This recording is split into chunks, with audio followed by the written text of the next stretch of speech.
Et nous enchaînons à présent avec Enjeu Patrimoine. Nous allons tenter de faire le tri entre différentes classes d'actifs lorsque l'on est épargnant et qu'on réfléchit à la gestion de son patrimoine. 2 classes d'actifs à l'ordre du jour.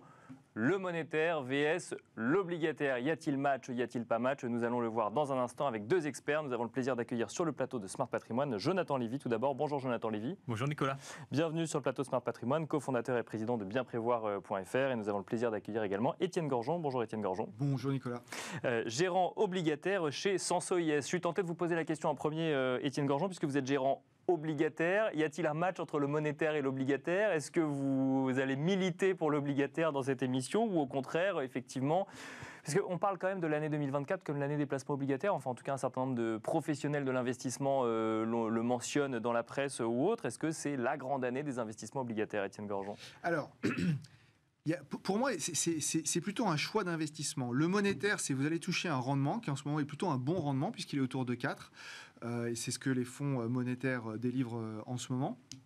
Donc ça, c'est très bien.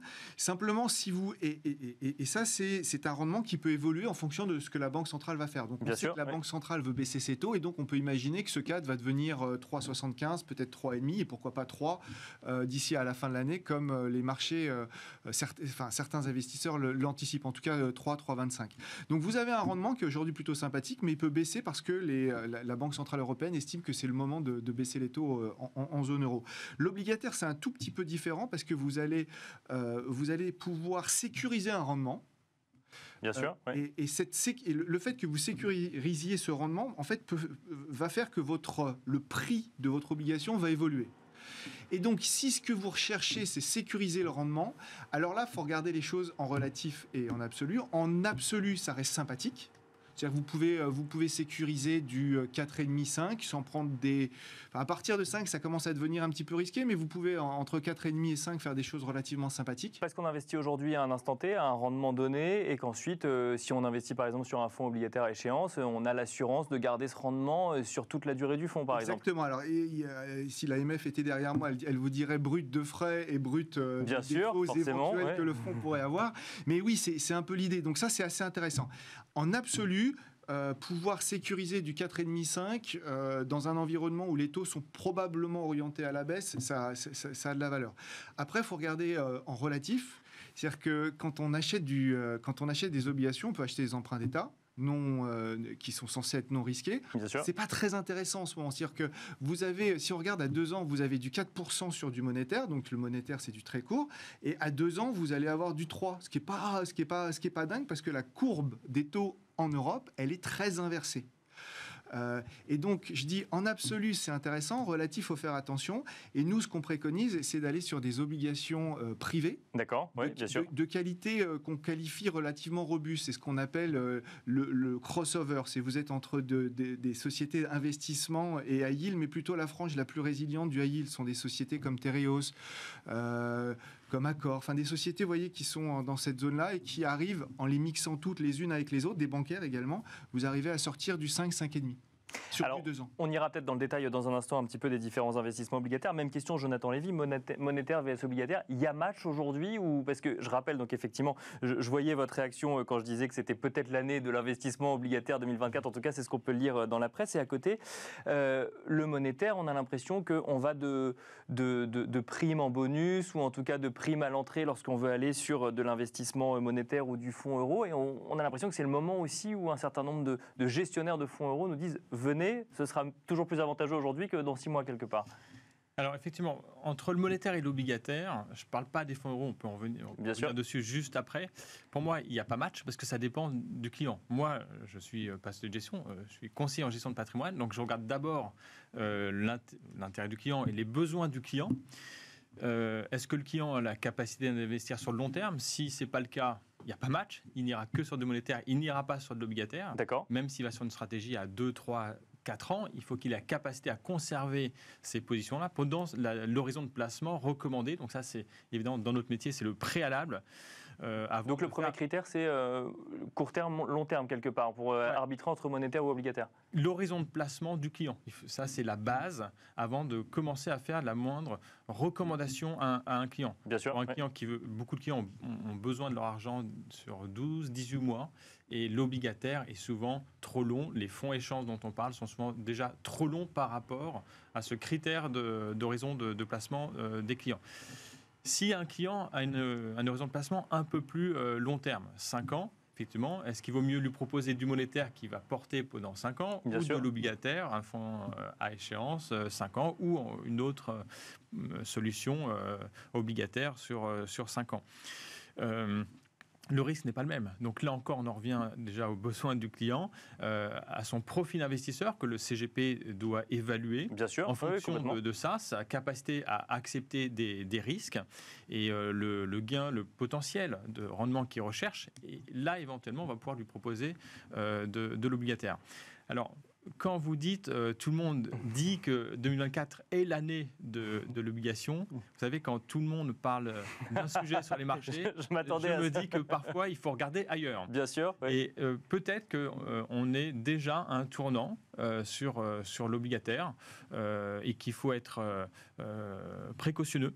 Et donc diversifier en fait les solutions qu'on nous propose. Il y a différents fonds obligataires qui ont du sens.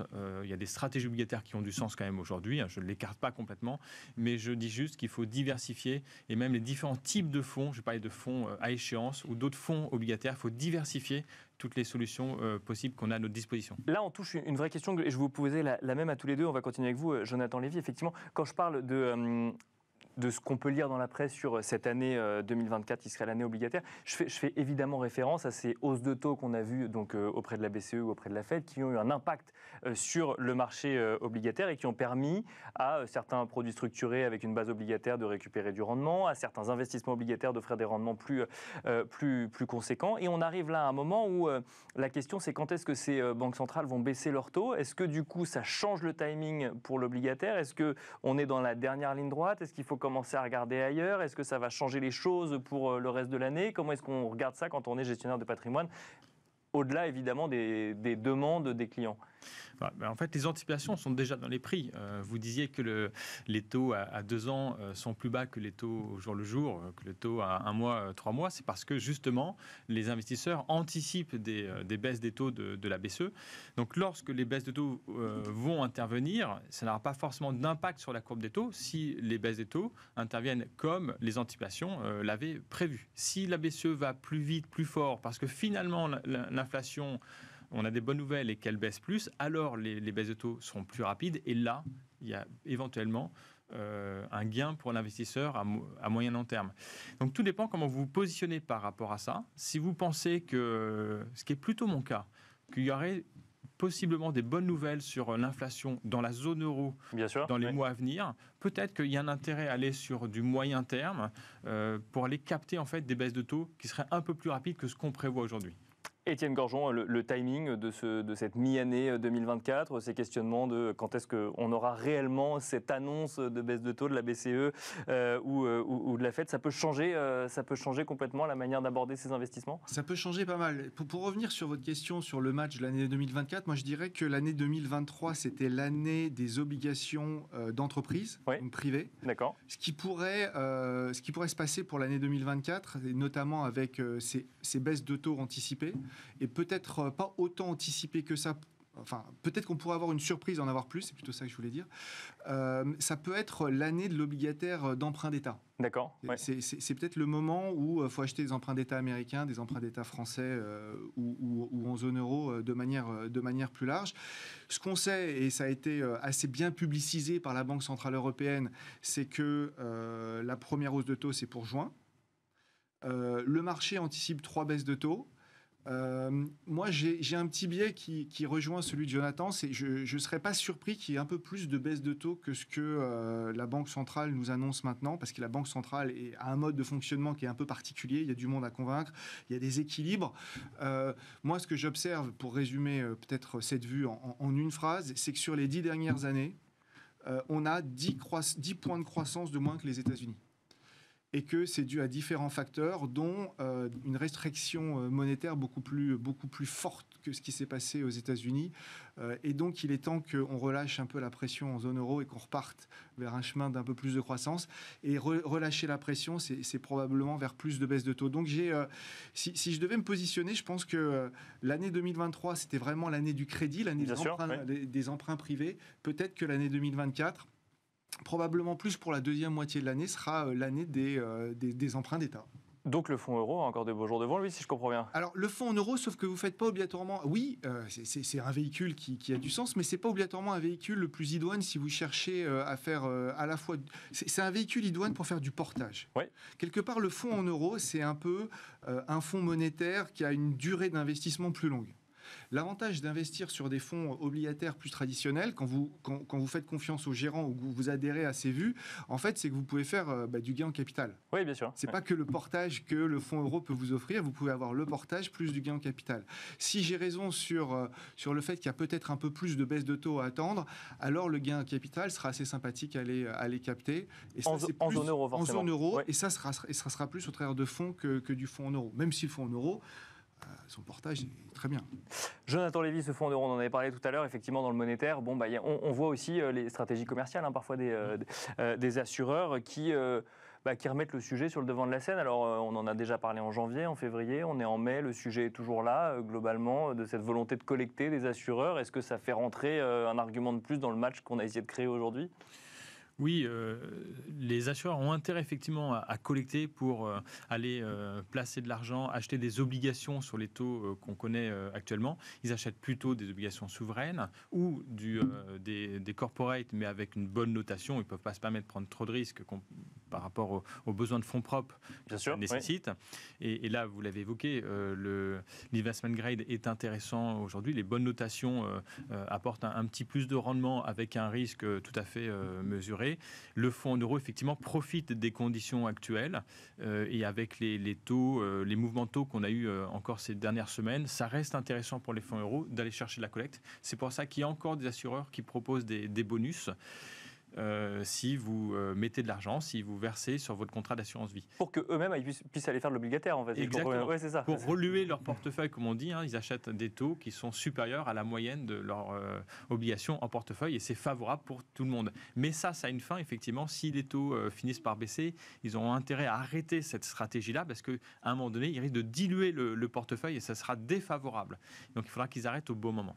Ils vont abîmer leurs fonds propres. Ouais. Ils vont abîmer leurs fonds propres. Merci beaucoup, messieurs, d'avoir répondu à toutes ces questions. Donc, si je comprends bien, il y a match, mais il n'y a pas tant match que ça. Ça dépend un petit peu des stratégies. Merci et des convictions, surtout. Merci, Jonathan Lévy, cofondateur et président de bienprévoir.fr. Merci, Étienne Gorgeon, gérant obligataire chez Senso IS. Et quant à nous, on se retrouve tout de suite dans l'œil du CGP.